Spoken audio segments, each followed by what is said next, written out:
तो आप सभी विद्यार्थियों का स्वागत है इस चैनल में। दोस्तों, झारखंड बोर्ड मैट्रिक इंटर 2021 के रिजल्ट को लेकर के एक काफी बड़ी खुशखबरी आ चुकी है कि आप लोगों को ग्रेस मार्क्स दिया जाएगा। ग्रेस मार्क्स दिया जाएगा, इसका मतलब सोने पे सुहागा हो गया। आप लोगों के लिए बहुत ही बड़ी खुशखबरी है दोस्तों, लेकिन इस खुशखबरी को आप लोगों को मैं तब सुनाऊंगा जब आप मेरा सेकंड चैनल सब्सक्राइब करोगे। वहां पर मैं आप लोगों को कंपटीशन का तैयारी कराता हूं, आप लोगों के लिए बहुत ज्यादा मेहनत करता हूं, तो इस मेहनत को यूं ही गंवाने मत दो।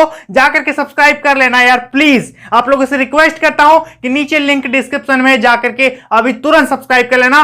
फायदे में रहोगे, किसी भी प्रकार का कोई लॉस नहीं होगा, तो जाकर के जरूर सब्सक्राइब करना और मुझे सपोर्ट करना। तो दोस्तों, जैसा कि आप देख सकते हो राइट साइड में क्या लिखा है, ध्यान से पढ़ो। लिखा है कि 9वीं और 11वीं में एक विषय में फेल रहने पर 5 अंक का ग्रेस, ठीक है। और इस पे कई चीजें लिखी हुई है। फर्स्ट डिवीजन वालों को भी ग्रेस मार्क्स दिया जाएगा, सेकंड डिवीजन वालों को भी ग्रेस मार्क्स दिया जाएगा, और भी कई चीजें लिखी हुई है जो कि आप लोगों के लिए जानना बहुत जरूरी है। और इस पे बताया गया है कि मैट्रिक और इंटर के परीक्षा रिजल्ट का फॉर्मूला जो है पूरी तरह से तैयार हो चुका है। ध्यान से मेरी बात को सुनना, जो भी चीज लिखा है हम आपको A to Z यहां पर समझाने वाले हैं। ध्यान से मेरी बात को सुनो। देखो, लिखा है, क्या लिखा भाई, कि झारखंड एकेडमिक काउंसिल, इसका मतलब जैक ने मैट्रिक और इंटरमीडिएट परीक्षा 2021 का रिजल्ट तैयार करने के लिए फॉर्मूला तैयार कर लिया है। आगे बताया गया है कि इसे लागू करने के लिए तैयारी की जा रही है। तो इस पे बताया गया है दोस्तों, क्या बताया गया है कि जैक द्वारा रिजल्ट को लेकर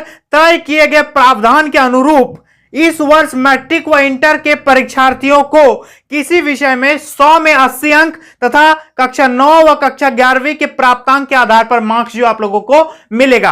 आगे ध्यान देना, मेन पॉइंट यही है, और भी इसके आगे कई पॉइंट्स है। मेन पॉइंट यहां से शुरू होता है। क्या पॉइंट शुरू होता है? देखो कि लिखा है कि अगर कोई विद्यार्थी कक्षा 9 व कक्षा 11वीं में एक विषय में फेल है, यानी 9th में और 11th में यदि आप एक सब्जेक्ट में फेल हो, एक सब्जेक्ट में फेल हो, तो क्या होगा भाई? क्या बताया गया है कि अगर कोई विद्यार्थी कक्षा 9 व कक्षा 11वीं में एक विषय में फेल है एवं 5 अंक तक ग्रेस देने पर वह पास हो जाएगा। यानी किसी विषय में मान लेते हैं आपका 33 लाने से आप पास हो जाइएगा और आपका आ गया 28 तक आ गया है, ठीक है। मतलब 5 नंबर से आप यदि फेल हो रहे हो तो आपको पास कर दिया जाएगा, ग्रेस मार्क्स देकर के पास कर देगा, ठीक है। आप 12th में हो या फिर 10th में हो, यदि आपका 11th और 9th में आप एक सब्जेक्ट में फेल हो और यदि 5 नंबर से आप पास हो जाओगे तो आपको 5 मार्क्स जैक दे देगा, ठीक है, और ग्रेस मार्क्स देकर के आपको आगे बढ़ा देगा। आगे बताया गया, ध्यान से सुनना,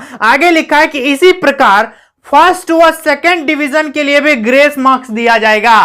फर्स्ट डिवीजन और सेकंड डिवीजन के लिए भी ग्रेस मार्क्स दिया जाएगा। बहुत से विद्यार्थी कहता कि सर हम तो 2 नंबर के लिए सेकंड हो गए, कोई कहता हम तो 2 मार्क्स और हो जाता तो फर्स्ट हो जाते। तो वो चीज अब नहीं होगा, आप फर्स्ट करोगे, आप सेकंड करोगे। यदि थोड़ा बहुत मार्क्स कम आता है तो आप जरूर फर्स्ट करोगे और जरूर सेकंड करोगे, क्योंकि जैक आपको ग्रेस मार्क्स देने वाला है। आगे ध्यान देना, क्या बताया गया है, देखिए, उदाहरण के लिए, उदाहरण स्वरूप मैट्रिक में 300 अंक प्राप्त करने पर विद्यार्थियों को प्रथम श्रेणी घोषित किया जाता है। यानी जो विद्यार्थी 300 या 300 प्लस मार्क्स ले आता है वो फर्स्ट डिवीजन होता है, यानी 60% उसको A ग्रेड मिल जाता है। आगे बताया गया, ध्यान देना, कि घोषित किया जाता है और अगर किसी परीक्षार्थी को कुल 295 से लेकर 299 अंक तक प्राप्त हुआ है तो उसे अधिकतम, क्या बताया गया है, तो उसे अधिकतम 5 अंक तक का ग्रेस दिया जाएगा। यदि किसी विद्यार्थी को 295 से लेकर के 299 या फिर इतना बीच में नंबर आ गया है, तो यदि आपका 296 है, 97 है,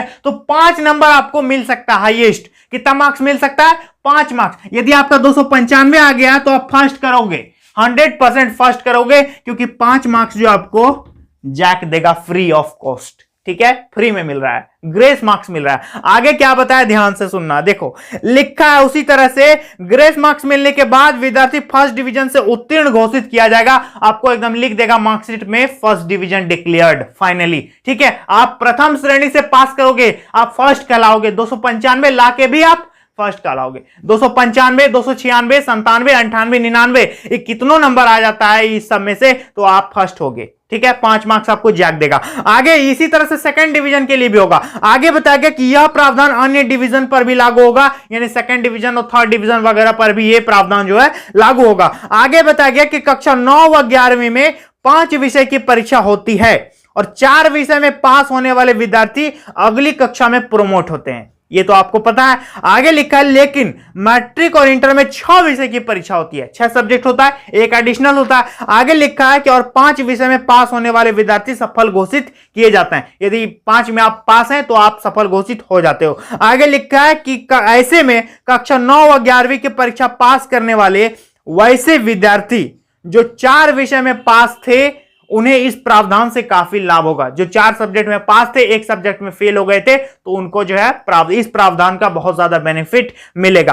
आगे बताया गया है, क्या लिखा है दोस्तों, ध्यान देना कि 5 या उससे कम अंक से फेल होने वाले विद्यार्थी मैट्रिक और इंटर की परीक्षा पास कर जाएंगे। ठीक है, 5 marks, 4 marks, 3 marks, 2 marks, 1 marks यदि आप फेल हो रहे हो तो आपको पास कर देगा, आपको फेल नहीं करेगा। ठीक है, और आगे क्या बताया गया, ध्यान देना, मेन चीज मैं बता रहा हूं, मेन पॉइंट क्या है, लिखा है कि फर्स्ट व सेकंड डिवीजन के लिए भी मिलेगा ग्रेस मार्क्स। ये तो क्लियर हो गया, फर्स्ट और सेकंड डिवीजन को भी ग्रेस मार्क्स दिया जाएगा। आगे लिखा है देखो कि कक्षा 9 व 11वीं में 5वें विषय में फेल विद्यार्थी को भी ग्रेस मार्क्स से होगा लाभ, मतलब फेल हो तो आपको मार्क्स मिलेगा ही मिलेगा। ठीक है, आगे देखो क्या लिखा है कि 6ठे विषय में औसत अंक, जिसका एडिशनल सब्जेक्ट है, एक्स्ट्रा सब्जेक्ट है, लाइक है संस्कृत, आपका है संथाली, या फिर कोई भी एडिशनल सब्जेक्ट यदि आपका है, कुछ भी है, तो आपको औसत करके 6ठे विषय में मार्क्स दिया जाएगा। कैसे दिया जाएगा भाई, देखो लिखा है कि कक्षा 9 व 11वीं में 5 विषय की परीक्षा ही होने के कारण मैट्रिक और इंटर में 6ठे विषय में औसत अंक देने का प्रावधान किया गया है। औसत अंक देने का प्रावधान मतलब 9th और 11th में तो आपका 5 ही सब्जेक्ट का एग्जाम हुआ था, लेकिन आपका इधर आके 6 सब्जेक्ट हो गया, तो 6ठा सब्जेक्ट का मार्क्स कैसे मिलेगा, 5 सब्जेक्ट का औसत निकालेगा, मतलब 5 का मार्क्स जोड़ करके 5 से भाग दे देगा, और जितना निकलेगा वो आपका एक्स्ट्रा मार्क्स हो गया, एडिशनल सब्जेक्ट का मार्क्स हो गया। ठीक है, एक्स्ट्रा नहीं, एडिशनल सब्जेक्ट का। एक्स्ट्रा मतलब ये ऑफर मत समझ लेना, एक्स्ट्रा मतलब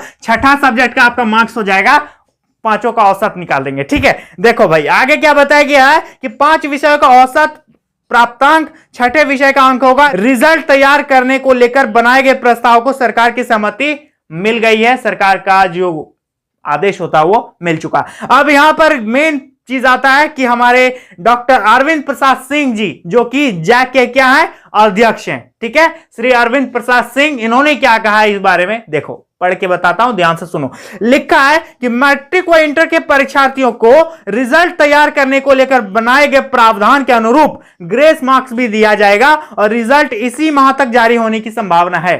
पिछले वीडियो में बताया ना कि रिजल्ट 20 से 22 जुलाई तक रिजल्ट आपका डिक्लेयर हो जाएगा। एक चीज दोस्तों, एक चीज और लिखा है इस पे कि इस माह जारी होगा रिजल्ट, इसी महीना रिजल्ट जारी होगा, इस महीना का उस पार नहीं जाएगा रिजल्ट, इसी महीने आपका रिजल्ट जो है कंफर्म 100% 200% जारी कर दिया जाएगा, ऐसी पूर्ण संभावना है। आगे दोस्तों क्या लिखा है कि मैट्रिक और इंटर का रिजल्ट इस माह जारी कर दिया जाएगा। झारखंड एकेडमिक काउंसिल द्वारा स्कूल व कॉलेजों से 13 जुलाई तक आंतरिक मूल्यांकन व प्रायोगिक परीक्षा का अंक पोर्टल पर अपलोड करने को कहा गया है। इसके बाद 20 से 25 जुलाई तक रिजल्ट जारी होने की संभावना है। यानी आप समझ लो कि जुलाई में कंफर्म रिजल्ट आएगा, 20 तारीख, 21 तारीख, 22 तारीख, 24 तारीख, कभी भी रिजल्ट आ सकता है, इसलिए तैयार रहो। आगे का प्लान बना लो कि आगे क्या लेना है, नहीं लेना है। अपना जो कास्ट सर्टिफिकेट, रेसिडेंस सर्टिफिकेट, जाति निवासी सब जो भी होता है तैयार करके रखो, ताकि आप एडमिशन ले पाओगे। नहीं तो जब रिजल्ट आ जाएगा तब इधर उधर बकाओगे कि क्या करें, नहीं करें, है ना। इसलिए अभी से आपको पता है ना कि आपका कितना मार्क्स आने वाला है, आपका रिजल्ट कब आने वाला, सब चीज अब जब जान ही रहे हो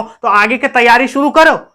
आगे का तैयारी कहने का मतलब आगे कहां जाना है, कहां एडमिशन करना है, किसी से बात करना है, किसी सजेशन लेना है, सलाह लेना है, तो लो शुरू हो जाओ। ठीक है, एडमिशन के लिए आप प्रोसीजर शुरू कर दो और तैयारी आगे का चालू कर रखो। और हाँ, कॉम्पिटिटिव एग्जाम का तैयारी भी करना होगा आपको, तो नीचे लिंक डिस्क्रिप्शन में जाकर के अभी तुरंत सब्सक्राइब करना और प्रॉमिस करो कि आप सब्सक्राइब करोगे कि नहीं करोगे, मुझे कमेंट करके अभी तुरंत बताना। तो नीचे लिंक डिस्क्रिप्शन में जाकर के सब्सक्राइब करके मुझे यहां पर हाजिरी लगाना कि सर हम सब्सक्राइब कर दिए हैं। तो चलिए दोस्तों, आज के लिए इतना ही, मिलेंगे नेक्स्ट वीडियो में, तब तक के लिए बहुत बहुत धन्यवाद।